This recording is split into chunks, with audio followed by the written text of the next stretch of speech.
தூரமா இருந்த ஒரு அழகான காட்டுல ஒரு குருவியோட குடும்பம் வாழ்ந்து வந்துச்சு. அம்மா சோனா குருவி, அப்பா ராணா குருவியும் தங்களோட வேலையெல்லாம் முடிச்சுட்டு ஓய்வு எடுத்துக்கிட்டு இருந்தாங்க.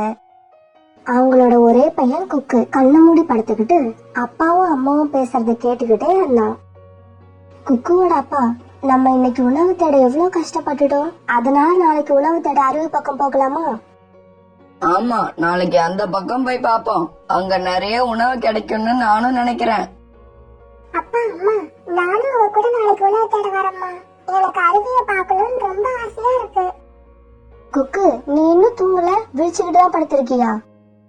நான் நீங்க பேசுறது எல்லாத்தையும் கேட்டுக்கிட்டு தான் படுத்திருக்கேன். அம்மா, நாளைக்கு என்னையும் அருவி பக்கம் அழைச்சிட்டு போங்கம்மா ப்ளீஸ். கொக்கு, நாளைக்கு நீங்க ஸ்கூலுக்கு போகணும். உனக்கு ஸ்கூல் லீவ் விடுறப்ப நம்ம கண்டிப்பா அருவி பக்கம் போகலாம். நாளைக்கு நான் ஸ்கூலுக்கு லீவ் போட்டுறேன். குக்கு, தேவையில்லாம ஸ்கூலுக்கு லீவ் எல்லாம் போடக்கூடாது. நீங்க நாளைக்கு ஸ்கூலுக்கு போங்க. இன்னொரு நாள் அப்பாவும் அம்மாவும் உன்னை கண்டிப்பா அழைச்சுக்கிட்டு போவோம். பிறகு குக்கு கண்ணை மூடிக்கிட்டு தூங்க ஆரம்பிச்சான். மறுநாள் பொழுது விடிஞ்சிச்சு. குக்கு பரபரப்பா ஸ்கூலுக்கு கிளம்பிக்கிட்டு இருந்தான். குக்குவோட அம்மா குக்குவுக்கு லஞ்ச் பாக்ஸ் தயார் பண்ணி கொண்டு வந்து வச்சது. பிறகு குக்கு லஞ்ச் பாக்ஸ் எடுத்துக்கிட்டு ஸ்கூலுக்கு கிளம்பி போனான். ஆனா கொஞ்ச தூரம் போன உடனே ஒரு பெரிய மரத்து கிளைக்கு பின்னால ஒளிஞ்சுக்கிட்டு வேடிக்கை பார்க்க ஆரம்பிச்சான். குக்குவோட அப்பா, வாங்க கிளம்புவோம். இப்பவே கிளம்புனாதான் குக்கு ஸ்கூல் விட்டு வர்றதுக்கு முன்னாடி நம்ம வீட்டுக்கு வர முடியும். சோனா இப்படி சொன்னதும் சோனா குருவியும் ராணா குருவியும் அருவி பக்கம் பறந்து போனாங்க. இவங்க இப்படி போறத மரத்துக்கு பின்னால ஒழிஞ்சுகிட்டு இருந்த குக்கு பாத்துடுச்சு. இப்ப நாமளும் அப்பா அம்மா பின்னாலேயே பறந்து போவோம். அம்மாவும் அப்பாவும் அருவிக்கு போன உடனே நாமளும் அங்க போய் நின்னா 2 பேரும் நம்மள பாத்துட்டு ரொம்ப சர்ப்ரைஸ் ஆயிடுவாங்க. இப்படி நினைச்ச குக்கு அம்மா அப்பா பின்னாலேயே பறக்க ஆரம்பிச்சான். சோனாவும் ராணாவும் ரொம்ப வேகமா பறந்து போனாங்க. குக்குவும் அவங்க பின்னாலேயே பறந்து போறதுக்கு ரொம்பவும் முயற்சி பண்ணலாம். ஆனா குக்குவுக்கு சின்ன வயசு, அதனால அம்மா அப்பாவுக்கு ஈடு கொடுத்து அவனால பறக்க முடியல. பிறகு திடீர்னு சோனாவும் ராணாவும் அடர்த்தியான காட்டுக்குள்ள பறக்க ஆரம்பிச்சாங்க. குக்குவுக்கு இப்ப அவங்கள பாக்குறதுக்கே கஷ்டமா இருந்தது. இன்னும் கொஞ்ச நேரம் போக காட்டுக்கு நடுவுல மரங்கள் ரொம்பவும் அடர்த்தியா இருந்ததால குக்குவோட பார்வையில இருந்து அவனோட அம்மா அப்பாவும் சுத்தமா மறைஞ்சிட்டாங்க. பிறகு குக்கு ஒரு மரத்துல உட்கார்ந்துருந்தான். இப்ப குக்குவுக்கு சந்தோஷம் போய் பயம் வர ஆரம்பிச்சது. பயம் வந்த உடனே அவன் கண்ணுல கண்ணீரும் தானா வந்துச்சு. நான் ஸ்கூலுக்கு போயிருக்கணும். அம்மா அப்பா பின்னால வந்தது ரொம்ப தப்பு. இப்ப அம்மா அப்பா எந்த பக்கம் போனாங்கன்னு தெரியல. திரும்ப வீட்டுக்கு போறானா அதுக்கும் வழி தெரியல. இப்படி அழுத குக்கு பிறகு கொஞ்ச தூரம் அம்மா அப்பா போன வழியிலேயே பறந்து பார்த்தது. ஆனா காடு ரொம்ப அடர்த்தியாவும் இருட்டாவும் இருந்ததால பறக்கிற முயற்சியை கைவிட்டுட்டு குக்கு ஒரு மரத்துல உட்கார்ந்துடுச்சு. குக்குவோட அப்பா, உங்களுக்கு ஞாபகம் இருக்கா, நம்ம முதலா இங்கதான் சந்திச்சுக்கிட்டோம். நல்லாவே ஞாபகம் இருக்கு. என்ன பார்த்த உடனே நீ என்கிட்ட வந்து நான் உங்களை விரும்புறேன்னு தானே சொன்ன. போய் அப்படியே போய். நான் உங்களை பார்த்தும் பார்க்காத மாதிரி தான் நின்னுகிட்டு இருந்தேன். நீங்க தான் என்கிட்ட வந்து ஒரு கொய்யா பழத்தை கொடுத்து இத சாப்பிடுன்னு கெஞ்சினீங்க. பசியில இருக்கிறவங்கள பார்த்தா சாப்பிடுன்னு சொல்ல மாட்டோமா? அந்த மாதிரி நீ பசியில இருக்கன்னு நினைச்சுதான் அந்த கொய்யா பழத்தை உன்னை நான் சாப்பிட சொன்னேன். அதுல வேற எந்த உள்நோக்கமும் இல்ல. சரி, பழைய கதைய பேசுறது போதும். குக்குவுக்கு ஸ்கூல் விடுற நேரம் வந்துடுச்சு. வாங்க உணவை எடுத்துக்கிட்டு வீட்டுக்கு போவோம். பிறகு குக்குவோட அம்மாவும் அப்பாவும் அங்க இருந்து பறக்க ஆரம்பிச்சாங்க. குக்குவோட அம்மாவும் அப்பாவும் வீடு வந்து சேர்ந்தப்ப அங்க குக்கு இல்ல. குக்கு இந்த நேரத்துக்கெல்லாம் தினமும் வீட்டுக்கு வந்திருப்பானே, இன்னைக்கு ஏன் இன்னும் வரல? சோனா இப்படி ராணா குருவி கிட்ட கேட்டுட்டு இருக்கும் போதே புறாவோட பையன் ராஜி அங்க வந்தது. ஆண்டி, குக்கு நாளைக்கு ஸ்கூலுக்கு வரும்போது டெஸ்ட் நோட்டை மறக்காம எடுத்துக்கிட்டு வர சொல்லுங்க. இன்னைக்கு குக்கு தான் ஸ்கூலுக்கு வரலல்ல, அதனாலதான் சொல்லிட்டு போகலான்னு வந்தேன். ராஜி சொன்னதை கேட்டுட்டு சோனாவோட இதயம் நின்னு போற மாதிரி ஆயிடுச்சு. ராஜி, என்ன சொன்ன? குக்கு ஸ்கூலுக்கு வரலையா? ஆண்டி, குக்கு நானும் ஒரே ஸ்கூல்ல தான் படிக்கிறோம். இன்னைக்கு குக்கு ஸ்கூலுக்கு வரல. இப்படி சொல்லிட்டு ராஜி பறந்து போயிடுச்சு. சோனா, குக்கு நேத்து தூங்காம நம்ம பேசுனது எல்லாத்தையும் கேட்டுக்கிட்டு தான் இருந்திருப்பான். ஒரு சமயம் இன்னைக்கு ஸ்கூலுக்கு போகாம நம்ம பின்னாலேயே அருவிக்கு வந்திருப்பானோ? கிளம்புங்க, எங்கேயாவது போய் தேடி பார்ப்போம். குக்கு இது வரைக்கும் தனியா எங்கேயும் போனதே கிடையாது. பிறகு சோனா குருவியும் ராணா குருவியும் தங்களோட குழந்தைய தேடுறதுக்காக பறக்க ஆரம்பிச்சாங்க. கொஞ்ச தூரம் போனதும் ஒரு மரத்துல உட்கார்ந்திருந்த கோரிக்காகத்தை பார்த்தாங்க. உடனே 2 பேரும் அங்க போனாங்க. கோரி, எங்க குக்குவை எங்கேயாவது பாத்தியா? காலையில நீங்க 2 பேரும் அருவி பக்கம் பறந்து போனீங்கல்ல, அப்ப உங்க பின்னாலேயே அவனும் பறந்து வந்தத பார்த்தேன். அதுவும் ஸ்கூல் பேக்க மாட்டிக்கிட்டு. அதுக்கப்புறம் அவன் திரும்பி வந்தானா? இல்லையே, நான் காலையில இருந்து இங்கதான் உட்கார்ந்துருக்கேன். அவன் திரும்பி வரவே இல்ல. சோனா, நான் நினைச்சதுதான் நடந்திருக்கு. குக்கு நம்ம பின்னாலதான் வந்திருக்கான். வழி தெரியாம எங்கேயோ தங்கிட்டான்னு நினைக்கிறேன். வாங்க, சீக்கிரமா போய் பாப்போம். சோனா குருவியும் ராணா குருவியும் குக்குவை தேடி பறக்க ஆரம்பிச்ச உடனே மழையும் பெய்ய ஆரம்பிச்சிடுச்சு. குக்கு எங்கேயும் காணோம். அவனை இப்ப எங்கதான் போய் தேடுறது? குக்குவோட அப்பா குக்குவுக்கு மழை பெஞ்சா சரியா பார்க்க கூட தெரியாது. அவன் இந்நேரம் எங்க எப்படி கஷ்டப்பட்டுட்டு இருக்கானோ. சோனா, அழாத, தைரியமா இரு. இன்னும் கொஞ்ச தூரம் முன்னால போய் பாப்போம். குக்குவும் இப்ப ரொம்ப குழப்பத்துல இருந்தான். அவனும் கஷ்டப்படுறான். அவனோட அப்பா அம்மாவையும் கஷ்டப்படுத்திட்டான். மழையில ரொம்ப தூரம் பறக்க முடியாத குக்கு ஒரு மரத்துல உள்ள பொண்ணை பார்த்தான். அந்த மரத்தை நோக்கி பறக்க ஆரம்பிச்சான். நாம இந்த மரப்பொந்துக்குள்ள போய் உட்காந்துக்கிட்டா இந்த மழையில இருந்து தப்பிக்கலாம். ஆனா அம்மாவும் அப்பாவும் இங்க தேடி வந்தா கூட அவங்க கண்ணுக்கு தெரிய மாட்டேங்க. வேணும்னா இப்படி செய்யலாம், இந்த மரப்பொந்தோட வாசல்ல உட்காந்துப்போம். இப்படி யோசிச்ச குக்கு மரப்பொண்ணு நல்லா விட்டு பார்க்க உள்ள இருந்த பாம்பு ஒண்ணு அதோட கண்ணுல தென்பட்டது. பாம்பு பார்த்த குக்கு ரொம்பவும் பயந்துட்டான். அந்த பாம்பும் குக்குவை கொத்துறதுக்காக வேக வேகமா வெளியே வர ஆரம்பிச்சது. இத பார்த்த குக்கு அங்கிருந்து கிளம்பி தன்னோட உயிரை காப்பாத்திக்கிச்சு. இதுக்கு கொஞ்ச தூரம் வரைக்கும் பறந்து போன குக்கு அங்க இருந்த மரத்துல எல்லாம் உட்கார்ந்தான். ஆனா அழுதுகிட்டே இருந்தான். குக்கு இருந்த கிழக்கு பக்கத்துலயே ஒரு பழைய வீடு இருந்தது. அதுக்குள்ள போய் உட்கார்லான்னு ஒரு மனசு சொன்னது, இன்னொரு மனசு அது ஒரு கழுவோட வீடா இருந்தா என்ன பண்றதுன்னு அவனை எச்சரிக்கை பண்ணுச்சு. குக்கு இப்படி பல விதமா யோசிச்சுக்கிட்டு அழுதுகிட்டே உட்கார்ந்துருந்தது தூரத்துல இருந்த ஒரு வயதான கழுகு பார்த்துக்கிட்டே இருந்தது. அது ரொம்பவும் வயதான கழுகு. கல் பார்வையும் அதுக்கு சரியா தெரியாது. இருந்தாலும் குக்குவை கொண்டு சாப்பிட முடியும்னு அதுக்கு நம்பிக்கை இருந்தது. இந்த மழையில இப்படி ஒரு சின்ன பறவை வழி தெரியாம வந்து மாட்டினது நம்மளோட அதிர்ஷ்டம் தான். எப்படியாவது மெதுவா போய் அந்த குழந்தைய சாப்பிட வேண்டியதுதான். இப்படி நினைச்ச கழுகு மெதுவா பறக்க ஆரம்பிச்சது. பின்னாடியா போய் குக்குவை பிடிக்கலான்னு அது நினைச்சுக்கிட்டு இருந்துச்சு. இப்படி போன கழுகு தன்னோட கால்களால குக்குவை பிடிக்க வேண்டிய நேரத்துல எதிர்பாராத விதமா எதிர் திசையில இருந்து குக்குவோட அம்மாவும் அப்பாவும் வந்துட்டாங்க. ஏய் வயதான கழுகு, போயிடு இங்க இருந்து. இது எங்களோட குழந்தை. ஏதாவது செய்ய ஆசைப்பட்டு இந்த வயசான காலத்துல எங்க கிட்ட அடி வாங்கி செத்துறாத. இதை கேட்ட வயதான கழுகு அங்கிருந்து பறந்து போயிடுச்சு. குக்கு உடனே தன்னோட அப்பா தோல் மேல சாஞ்சுக்கிட்டான். அம்மா அப்பா, உங்க பின்னாடியே நான் வரலான்னு பார்த்தேன் பாருங்க, வழியை மறந்துட்டேன். குக்கு, அதுதான் அப்பாவும் அம்மாவும் பின்னாடியே வந்து உன்னை கண்டுபிடிச்சிட்டோம்ல, இனிமே அழக்கூடாது, வா வீட்டுக்கு போகலாம். பிறகு அம்மாவும் அப்பாவும் தன்னோட மகனை பத்திரமா வீட்டுக்கு அழைச்சிட்டு வந்தாங்க. மழை இப்பவும் நல்லா பெஞ்சுக்கிட்டே இருந்துச்சு. வீட்டுக்கு வந்த உடனே சோனா குருவி குளிர் காயறதுக்காக நெருப்பை பத்த வச்சது. அம்மா அப்பா, என்ன மன்னிச்சிடுங்க, என்னால நீங்களும் ரொம்ப கஷ்டப்பட்டுட்டீங்க. குக்கு, ஒரு சமயம் அந்த கழுகு உன்னை கொண்டு தின்னு இருந்தா உன் அம்மா உயிரோட இருப்பான்னு நீ ஒரு நிமிஷம் நினைச்சு பாத்தியா? அம்மா, நான் உங்க பின்னாடியே தான் வந்தேன், ஆனா வழிய மறந்துட்டேன். அம்மா, இனி ஒரு தடவை கூட இந்த தப்ப நான் செய்யவே மாட்டேம்மா. பிறகு அம்மா அப்பா பையன் 3 பேரும் ஜன்னல் ஓரமா அந்த கூட்டுல போய் உட்கார்ந்தாங்க. ரொம்ப அலைஞ்சு திரிஞ்சதால 3 பேருக்குமே பசி அதிகமா இருந்தது. அதனால சுட்ட சோளத்தை சாப்பிட்டுக்கிட்டே மழைய வேடிக்கை பார்க்க ஆரம்பிச்சாங்க.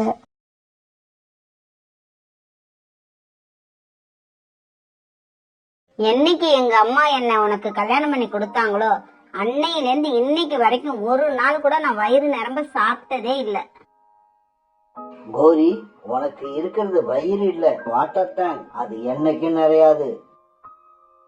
காலுக்காக இத சொன்னதுதான் தாமதம்.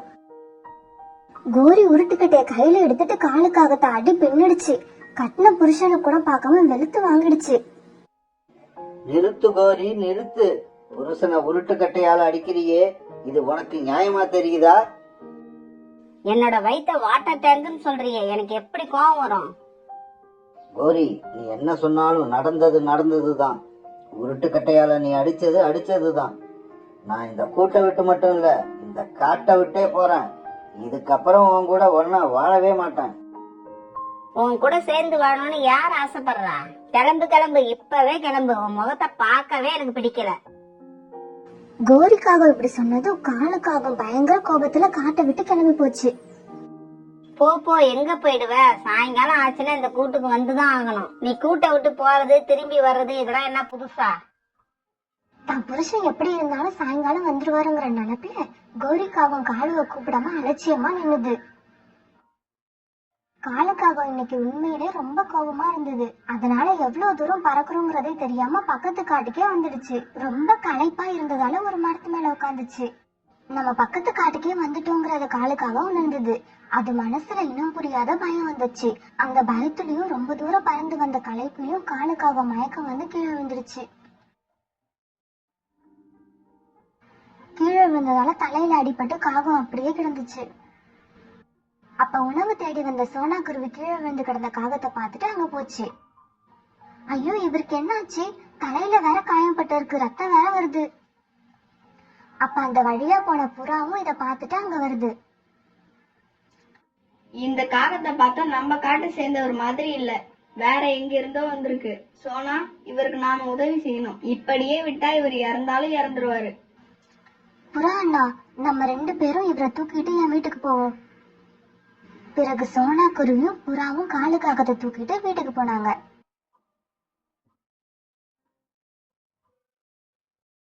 காயத்துக்கு கட்டு போட்டாச்சு. ஆனா இன்னும் காகத்துக்கு மயக்கம் தெரியல. இவருக்கு மயக்கம் தெளிஞ்ச உடனே ஏதாவது சாப்பிட கொடுக்கணும். காகத்துக்கு இப்ப மயக்கம் தெளிஞ்சிருச்சு. இருந்தாலும் இவங்க என்ன பேசிக்கிறாங்கன்னு கண்ணை மூடிக்கிட்டே கேட்டுக்கிட்டு இருந்தது. சோனா, இவர் சரியாகிற வரைக்கும் நானும் உணவு எடுத்துக்கிட்டு வந்து உனக்கு உதவி பண்றேன். புறா அண்ணா, வாங்க, இவர் கண் விழிக்கிறதுக்குள்ள இவருக்கு உணவு எடுத்துக்கிட்டு வந்துருவோம். இப்படி பேசிக்கிட்டு சோனா குருவியும் புறாவும் பறந்து போனாங்க.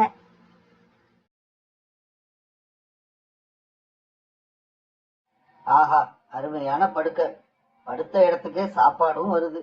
உடம்பு சரியில்லாத மாதிரி நடிச்சு இன்னும் கொஞ்ச நாள் இங்கேயே தங்கிட வேண்டியதுதான். அதுவும் இல்லாம கோரி கண்ணுல படாம மறைஞ்சு வாழ்றதுக்கும் இதுதான் நல்ல இடம். அன்னைக்கு ராத்திரி ஆச்சு.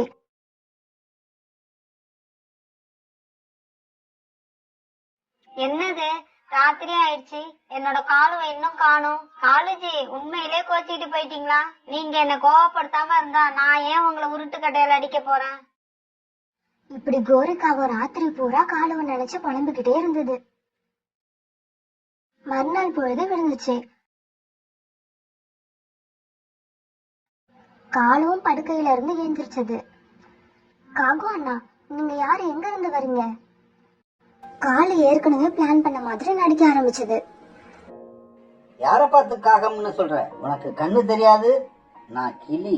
கோவப்பழம் பறிக்க போய்கிட்டு இருந்தப்ப திடீர்னு மயக்கம் வந்து கீழே விழுந்துட்டேன். ஆமா, யாரு என்ன இங்க தூக்கிட்டு வந்தது? காகு அண்ணா, நீங்க என்ன சொல்றீங்க? நீங்க கிளி இல்ல, காகம் தானே?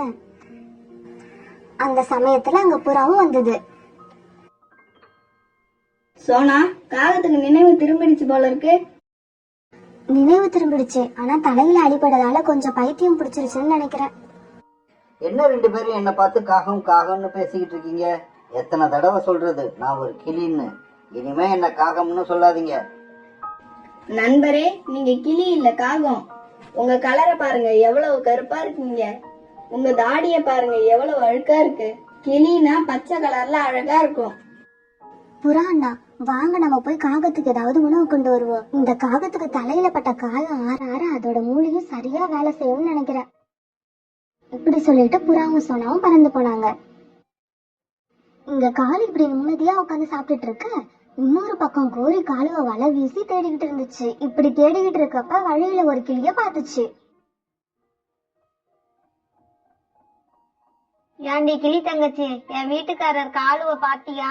ஏதோ கோவத்துல 2 தட்டு தட்டிட்டேன், அதுக்கு போய் கோவிச்சுக்கிட்டு கூட்ட விட்டு போயிட்டாருடி. உங்க வீட்டுக்காரரை நான் பார்த்தேன்க்கா. நேத்து சாயங்காலம் பக்கத்து காட்டு பக்கம் போய்கிட்டு இருந்தாரு. அப்ப பார்த்தேன். நீ ஏன் என் கூட கொஞ்சம் வாயாண்டி, 2 பேரும் போய் தேடுவோம். சரிக்கா, உங்களை பார்த்தாலும் பாவமா இருக்கு, நானும் வரேன். இப்ப கோரிக்காகவும் கிளி இவங்க 2 பேரும் பக்கத்து காட்டை நோக்கி பறந்தாங்க.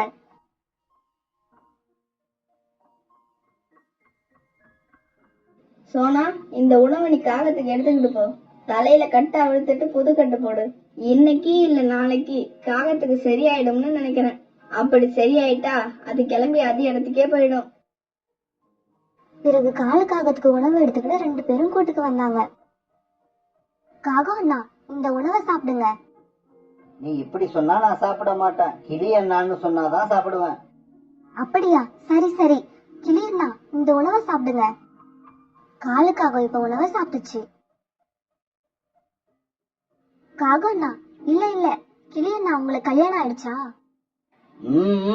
கல்யாணம் ஆயிடுச்சு. ஆனா போன வருஷம் என் மனைவி இறந்துட்டா. அவ இறந்தது எனக்கு ரொம்ப நல்லதா போச்சு. ஏன்னா அவ தினமும் என்கிட்ட சண்டை போட்டுக்கிட்டே இருந்தா. இப்ப ஏதாவது அழகான கிளி கிடைச்சா 2வது கல்யாணம் பண்ணிக்கலான்னு இருக்கேன். நல்லது நல்லது. கிளி அண்ணா, நீங்க எந்த காட்டுல இருந்து இங்க வந்தீங்க? நீ என்ன கேக்குறன்னு எனக்கு புரியல. எனக்கு நினைவு தெரிஞ்ச நாள்ல இருந்து நான் இந்த கூட்டுல தானே இருக்கேன். காகத்துக்கு எதுவுமே ஞாபகம் இல்ல. சரி போகட்டும். கிளி அண்ணா, நீங்க ஓய்விடுங்க. காலுவை தேடிக்கிட்டு வந்த கோரிக்காகவும் கிளியும் காலு இருக்கிற காட்டுக்கே வந்துட்டாங்க. அங்க ஒரு மரத்தடியில உட்கார்ந்து இருந்த புறாவை பார்த்துட்டு அங்க போனாங்க. புறா தம்பி, என் புருஷன் நேத்து என்கிட்ட கோச்சிக்கிட்டு வீட்டை விட்டு வந்துட்டாரு. நீ அவரை எங்கேயாவது பாத்தியா?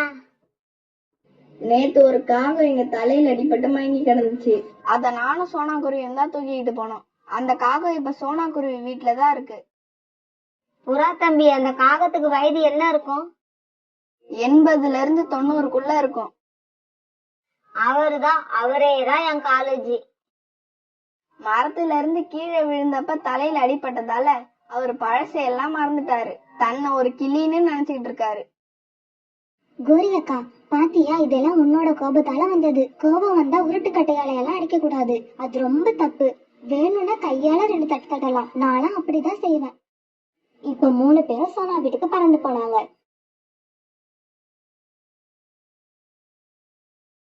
இவங்க போனப்ப காலுக்கூட்டுல தூங்கிட்டு இருந்துச்சு. சோனா தங்கச்சி, என் புருஷனை காப்பாத்தி வீட்டுல வச்சதுக்கு ரொம்ப நன்றி. இப்படி சொன்ன கோரி தான் வீட்டுக்காரரை கூப்பிட்டுச்சு. காலுஜி, காலுஜி. கோரி காகத்தோட குரலை கேட்ட காலு ஹை வோல்டேஜ் கரண்ட் கம்பியில மாட்டின காகம் மாதிரி பதறிக்கிட்டு எழுந்தது. காலுஜி, என்ன மன்னிச்சிடுங்க. இனிமே நான் உங்களை அடிக்கவே மாட்டேன். இது சத்தியம். நடந்ததெல்லாம் மறந்துட்டு என் கூட வாங்க. காலுவோ மனைவிய பார்த்த அதிர்ச்சியில எதுவுமே பேசாம நின்னுகிட்டு இருந்துச்சு. எல்லாம் மறந்து போனாப்புல நடிச்சுக்கிட்டு இருக்க நாடகத்தை முடிச்சிடலாமா இல்ல கண்டினியூ பண்ணலாமான்னு அதுக்கு ஒரே குழப்பம். கோரி அக்கா, உங்க வீட்டுக்காரருக்கு தலையில அடிபட்டதால எல்லாத்தையும் மறந்துட்டாரு. தான் ஒரு கிளின்னு நினைச்சுக்கிட்டு இருக்காரு. காலையில கூட என்கிட்ட என் மனைவி இறந்துட்டா, நான் 2வது கல்யாணம் பண்ண அழகான பொண்ணை பாத்துக்கிட்டு இருக்கேன்னு சொன்னாரு. இப்படியெல்லாம் இவர் பேசிருக்காருன்னா இவர் புத்தி நல்லாதான் வேலை செய்யுது. எல்லாத்தையும் மறந்த மாதிரி நடிக்கிறாருன்னு நல்லாவே தெரியுது. சோனா, என் புருஷன் உயிரை காப்பாத்தி எனக்கு உதவி பண்ணன.